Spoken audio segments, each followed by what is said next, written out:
Acción, tu revista mensual de cine y series, con los mejores estrenos de cine, fichas y reportajes coleccionables, series de televisión y 4 pósters todos los meses.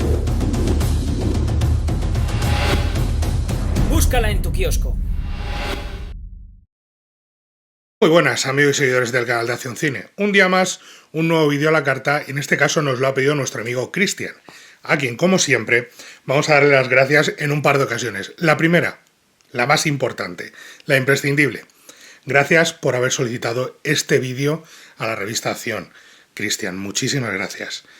Ya sabéis que aquí abajo, aquí en la descripción, están las instrucciones para solicitar los vídeos. El teléfono y todo, cómo solicitar estos vídeos a la carta. Aquí abajo los podéis pedir y nosotros tomamos nota de esa petición, para mí o para mis compañeros, no hay problema, y ahí, aquí. Y además seguramente aparece algún faldón o algún banner por aquí en cualquier momento que os lo recordará. En la descripción del vídeo es donde están las instrucciones. Por supuesto, eso me lleva a darle las gracias, en segundo lugar, y no por ello menos importante, por haber decidido que sea yo quien haga esta videocrítica. En este caso de una forma curiosa, porque no es un género en el que yo esté especializado, ni muchísimo menos, con lo cual voy a intentar hacerlo lo mejor que pueda, con todo el cariño del mundo y con el mayor de los cuidados para intentar que no haya gazapos. Porque, como ya os hemos dicho, en 1.000.000 de ocasiones, y esperamos seguir diciéndolo 1.000.000 de veces más, nos tomamos muy en serio estos vídeos, estas peticiones, estos vídeos a la carta, y siempre, siempre, siempre es un orgullo que decidáis que uno de nosotros hagamos estos vídeos. Así que, gracias Cristian por haber decidido que sea yo el responsable de este vídeo. De una película que yo imagino que tú tienes mucho cariño con ella y que hacía muchísimos años que yo no volvía a ver. Muchísimos, desde que era un crío. Nunca estuvo en mi grupo de películas de la infancia, nunca fue una película, es una película de animación, una película infantil y una película de Disney. Y nunca estuvo en mi grupo de películas de la infancia. Este Disney no era con el que yo me crié y no tiene que ver con gustos y demás. Bueno, tiene que ver en parte con gustos. Yo era más de la cuerda de Peter Pan, que es una de las primeras veces que fui al cine, o incluso Bambi, que también me llevaron a ver al cine de niño. Pero sí es verdad que los dibujos animados de Disney, de series de animación tipo Pato Aventuras y demás, es con lo que yo me crié en ese sentido. Así que en este caso yo no estoy tan ligado a esta película, que por cierto no tengo en formato físico, creo recordar en Blu-ray, pero está evidentemente en el catálogo de Disney Plus. Así que, y me niego a llamarlo Disney Plus, lo siento en el alma.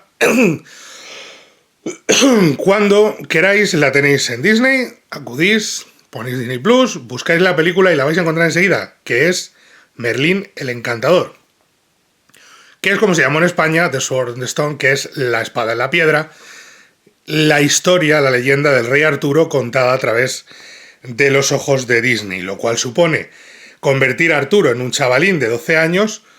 Es una película, en España se estrenó doblada en latino, en lo que se llama castellano español neutro, que ahora se diferencia entre Latin Spanish o Castilian Spanish cuando cogéis un Blu-ray o un DVD, y que como tal hemos tenido ese doblaje en nuestro país y sigue manteniéndose. No ha sido redoblada, la tenéis con ese doblaje. Seguís teniendo a Grillo, que es nuestro protagonista, que es Arturo, evidentemente, y a través de esta historia vamos a descubrir cómo se forja un rey. En cierta medida, desde un punto de vista infantil. Siempre desde un punto de vista infantil. No es precisamente la mejor película de Disney, para mí. Ni siquiera de la época, es una película del año 62. Es la última película que produjo Walt Disney, la última que produjo él en vida, porque falleció mientras producía El libro de la selva. La última película de animación, de animación, fue la última, antes del libro de la selva, y el libro de la selva, que fue del 67, él falleció durante la producción de esa película, con lo cual este fue su último legado. Es una pena porque en los 50 y parte de los 60 nos dieron auténticas joyas. Estoy hablando del libro de la selva, y estamos hablando de La Bella Durmiente o similares, y resulta que esta es posiblemente la más floja de todas. Esta está más en consonancia con lo que veríamos luego posteriormente en los 70, más cercano quizá al espíritu de Robin Hood o incluso de los Aristogatos, pero creo que igualmente un pelín por debajo. Es una buena película de animación, Merlín el Encantador, pero creo que está un pelín por debajo del trabajo en general de Disney. Es más, siendo una filmografía brillante en muchos sentidos, innovadora en la mayoría de casos, magistral en joyas imprescindibles del cine, no ya animación, sino del cine de todos los tiempos, como pueden ser Blancanieves o Pinocho o Fantasía, esta es posiblemente una de las películas más planas que se realizaron que se realizó en Walt Disney. Quizás porque hubo varios problemas con la producción, quizás porque hubo un cambio de paradigma en la propia producción. Hay que recordar que es la última película de la que se encarga Bill Pitt, el diseñador de personajes y el hombre que había trabajado en las historias, en los guiones de Walt Disney durante años y que en este caso se enemistó con el propio Disney y acabaron mal, con lo cual es la última en la que trabajaron juntos al parecer. Y además, curiosamente, Pitt decía que el diseño del personaje de Merlín estaba inspirado directamente en Walt Disney, un mago cabezota, algo irreverente, testarudo, pero tremendamente inteligente, divertido y juguetón. Y es como él veía a Walt Disney, además le puso la misma nariz, al parecer, cuenta la leyenda. Cosa que ya había pasado en los años previos, en el 40, es cuando es Fantasía, que el mago también, de hecho, se llama, si le dais la vuelta, es Gensid, que es Disney al revés, el de Fantasía. Así que igual es la segunda vez que usaban el personaje. Y también es la primera vez que los músicos de la banda sonora son los conocidos Richard Sherman y Robert Sherman, los padres de Mary Poppins, de la música de Mary Poppins, evidentemente, y de muchísimas otras, el libro de la selva también. Y aquí ninguna de las canciones es tan memorable como las antes mencionadas. Yo no soy un fan de Mary Poppins, ni muchísimo menos, pero sí puedo decir que sé que las canciones son legendarias ya y se las conocen hasta las piedras. Hasta yo, que no me gusta Mary Poppins, puedo tararear la música de Mary Poppins, cosa que evidentemente por aprecio a sus oídos no voy a hacer.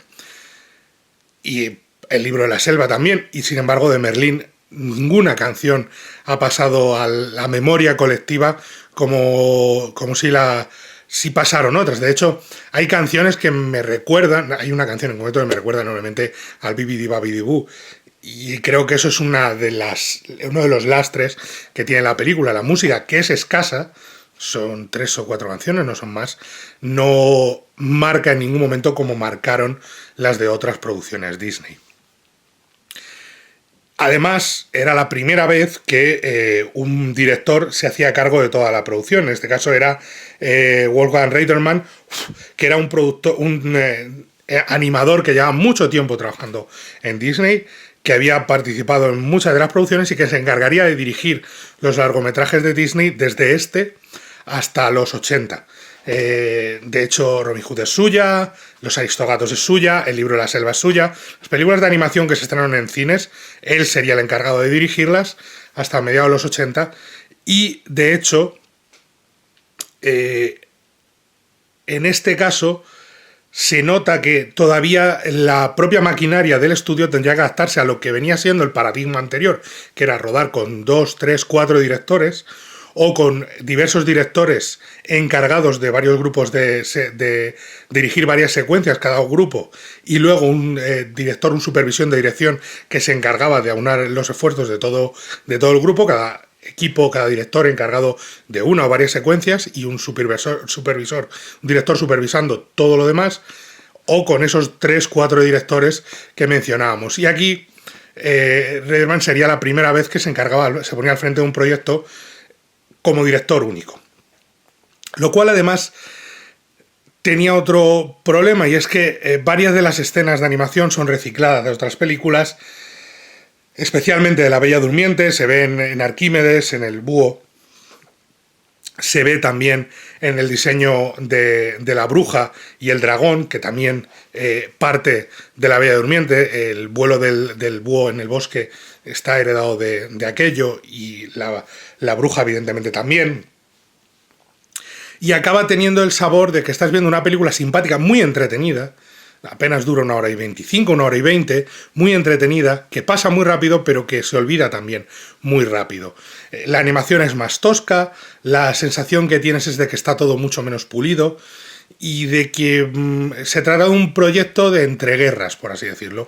Un proyecto de lo que era la antigua Disney a lo que podía ser la nueva Disney, con esos cambios que iba a haber, y con esas decisiones y esas incorporaciones nuevas que iba a haber a los equipos de producción. No está ni muchísimo menos a la altura del Libro de la Selva, no está ni muchísimo menos a la altura de La Bella Durmiente, o de Cenicienta, o de Peter Pan, o de Bambi, y ni muchísimo menos a la altura de Pinocho, de La Bella y la Bestia, de Blancanieves y los 7 enanitos, o de Fantasía. Dicho lo cual, este vídeo es con spoilers. Spoilers. No es que vayamos a descubrir América con la historia de Merlín y Arturo. O sea, ya sabemos lo que hay y no va a haber ningún problema. Quiero mirar porque... A ver, un momentito. Quiero recordar el nombre del... Perdóname, el nombre del autor del libro infantil en el que está basado, que siempre se me olvida, T.H. White. Que es un libro infantil en el que se cuenta la leyenda del rey Arturo para todo el mundo, para las nuevas generaciones. Con lo cual Arturo es un jovencito y Merlín es un mago algo despistado, algo travieso, algo gamberrete, con un búho que habla, que quiere enseñarle porque cree que ese niño tiene cosas de grandeza. Y quizá el problema es que la película estaba ahí. No en... la película tiene... Repito, es un vídeo con spoilers. Si no han visto esta película, yo imagino que Cristian la ha visto varias veces y por eso no la ha pedido. La tienen en Disney Plus. En Disney Plus, por supuesto. O sea, la buscan, la ven y luego vuelven al vídeo. Por favor.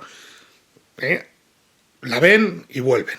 Más que nada, pues si no la han visto, no la recuerdan, para que no se lleven ningún spoiler, ninguna sorpresa.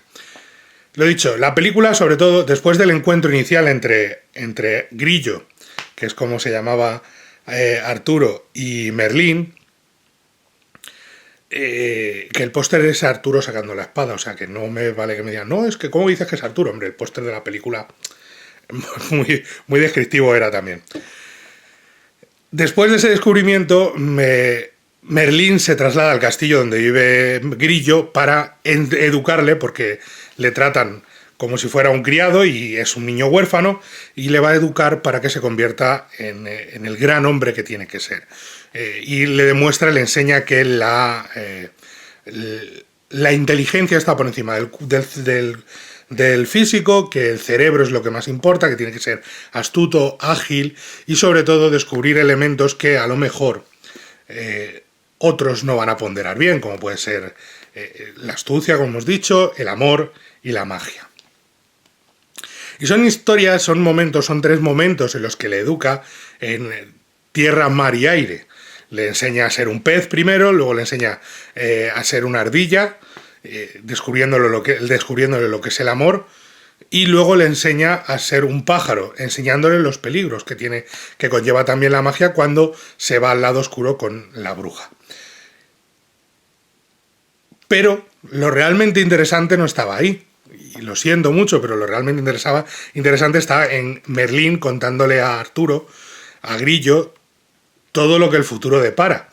Cuando le empieza a explicar lo que es lo que podía ser una locomotora, lo que es... bueno, me maravilla que utiliza azúcar. Lo que era lo que podía ser un helicóptero, lo de Me voy a las Bermudas, estaba en el siglo XX, que es una película. Todo eso, que funciona muy bien como humor, ahí tenían la película para enseñar al niño lo que iba a ser y en quién se iba a convertir.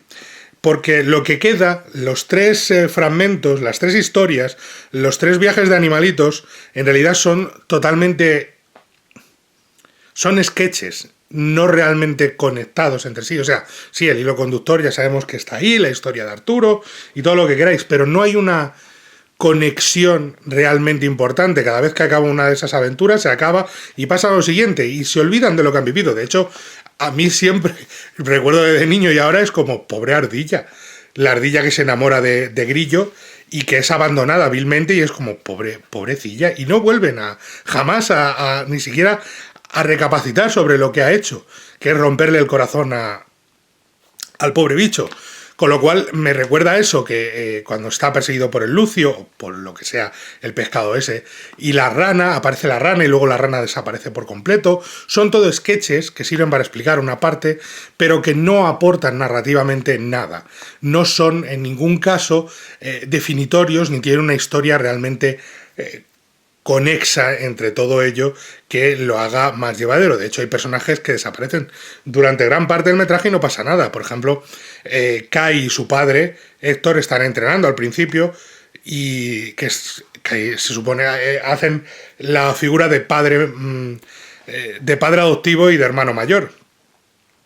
Y están entrenando y de repente se olvida totalmente de eso la película y vuelve para encontrar a Merlín después de encontrar a Merlín y a Grillo entrenando o aprendiendo, luego vuelve para ver que el entrenamiento ha terminado y que ya es un caballero.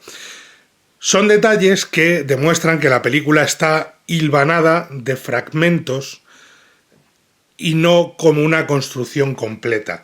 No tienes la sensación de estar viendo un bloque completo, sino de estar viendo pequeños cortos que tienen unos personajes comunes. Si se fijan realmente, si cogen el fragmento inicial y el fragmento final, encajan perfectamente. El descubrimiento de Berlín, que le dice que tiene, y quitan todo el entrenamiento o todo el aprendizaje, y funciona perfectamente la película como un cortometraje, porque realmente no hay un gran aporte, porque no hay nada que aplique él luego a posteriori sobre el amor, sobre la astucia o sobre nada. Al final es un rey por accidente. Su hermanastro o Kai le pide que le busque la espada que se la han dejado en la posada, él va a buscarla y encuentra una espada en un yunque, que es Excalibur, la saca del yunque y automáticamente se convierte en rey y prácticamente acaba la película ahí. Sin Merlín, que Merlín le deja solo, sin usar nada de lo que ha aprendido, simplemente guiado por la buena voluntad de cuando los demás vuelven a poner la espada e intentan sacarla, dos caballeros que dicen, no, dejad que el niño, que él es el que la ha sacado la primera, vuelva a hacerlo. No hay ningún tipo de uso del aprendizaje, uso del conocimiento adquirido, ninguna evolución real del personaje. Sigue siendo un niño al que le ponen una túnica o una capa y una corona y ya le llaman rey, y sigue siendo un niño. No hay un crecimiento del personaje en ese sentido, y eso es lo que más le lastra, más todavía es ese Frankenstein narrativo, es lo que lastra a la película más que realmente el aspecto visual, que ya os digo, es más tosco que en las producciones anteriores, pero es muy efectivo. Tiene esa animación tan particular de Disney de la época, de humanos en movimiento, funciona muy bien. Y tiene una escena que es magistral a nivel de animación, una de las más complicadas de la historia, que es la del enfrentamiento entre Merlín y la bruja, y Madame Mim. Ese enfrentamiento es por el número de transformaciones de los dos personajes que van pasando, conejo, cangrejo, de todo, hasta que ella se convierte en dragón y él se convierte en, irónicamente, algo que es un virus, básicamente, hasta que él se convierte en una enfermedad.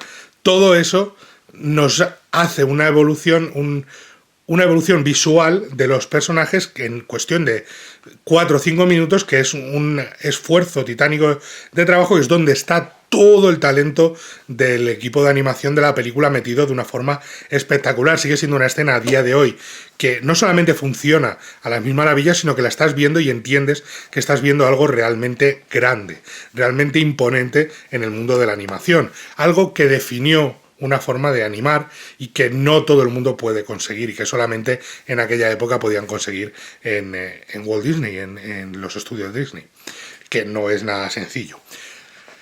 Eso se nota un montón y funciona muy bien, pero para que veáis a lo que me refiero con lo de Frankenstein, si veis la película en versión original, la voz de Arturo, la voz de Grillo, son 3 actores distintos y se nota muchísimo.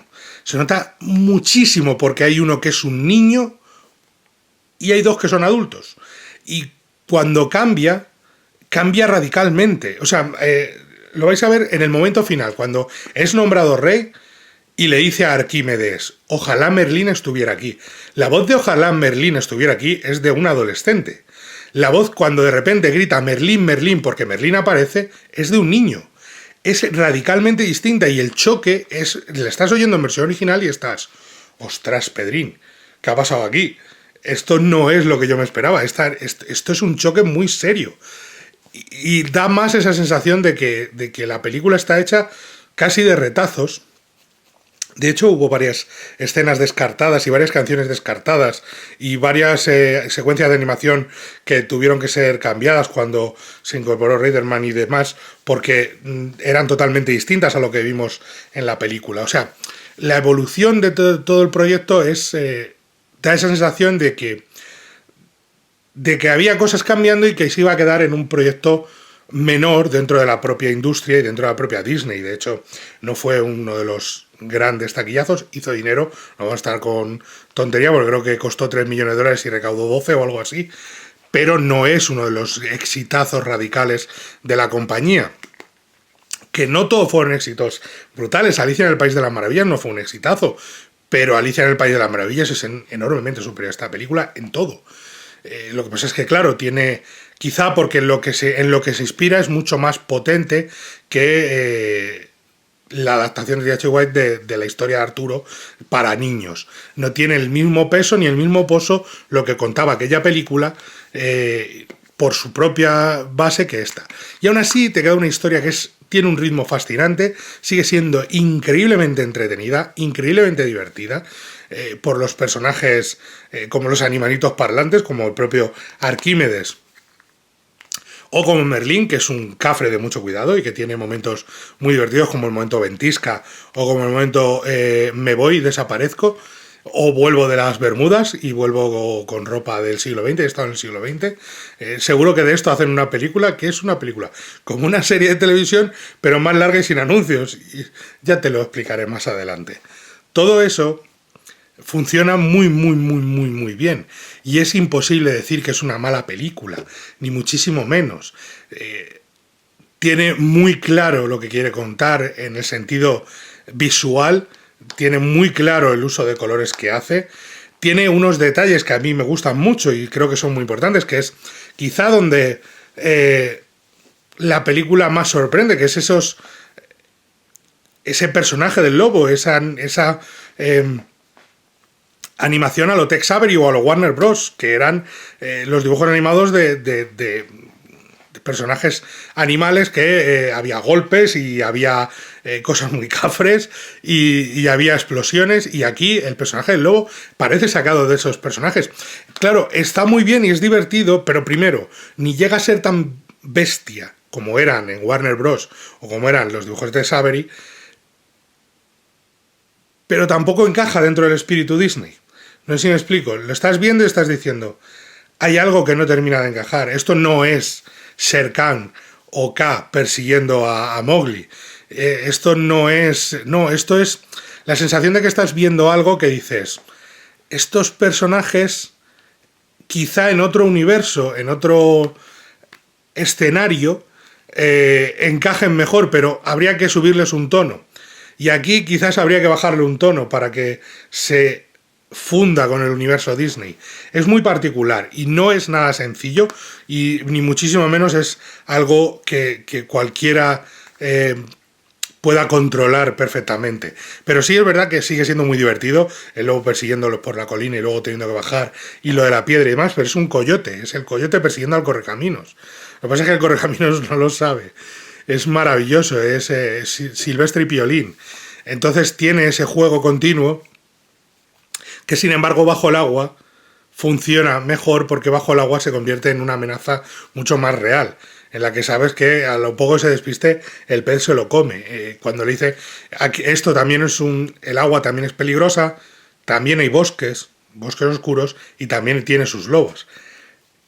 Y eso funciona muy bien, pero ya repito, el problema es que esas lecciones luego no son puestas en uso, con lo cual queda como una mera anécdota de lo que está sucediendo o lo de que Merlín le está enseñando al niño. Repito, es una película muy breve, ya os digo, creo que son, no sé si son 70, 80 minutos, que nunca me acuerdo de la duración exacta. No es larga, ni muchísimo menos. Es una película que se disfruta en un suspiro y es una película que sigue manteniendo ese encanto de una producción Disney de la época, pero carece de la magia.